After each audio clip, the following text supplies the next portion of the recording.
Il-Gvern Laburista jipprova jbellaħħa lill poplu li t-tolleranza għall aġir dubjuż anki minn dawk l-aktar qrib tal-Prim Ministru m'għandu ebda effett fuq reputazzjoni ta' Malta.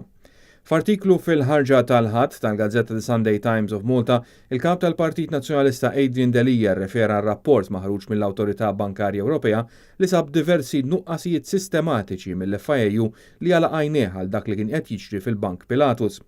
Adrian Delija qal li dan ir-rapport waħdu u biżżejjed biex il-Ministru responsabbli, il-Ministru tal-Finanzi Edward Cicluna, jirriżenja mill-kariga. Mhux minħabba xi nuqqas fil-kondotta tiegħu iżda għal fatt li ttollera prattiċi dubjużi u perikolużi minn dawk ta' madwaru. U kompla li minflok tittieħed azzjoni dwar in-nuqqasijiet mikxufa, l-FIU wieġeb li għandu riservi serji dwar il-proċessi tal-Awtorità Bankarja Ewropea.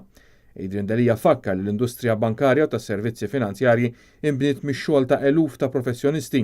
Bl-aġir tiegħu li ma jagħtix każ ir-rapport ta' l-EBA, il-Ministru qed jipperikola l-kisbiet u l-ħobża ta' kuljum ta' eluf ta' persuni.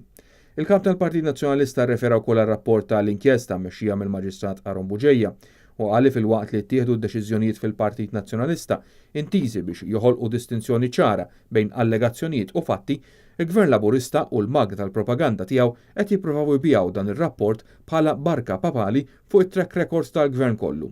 U fakkar li wara dmuħ tal-Prim Ministru l-ħadd li għadda kienet tidher ukoll id-daħqa skomda tal-Ministru Konrad Mizzi.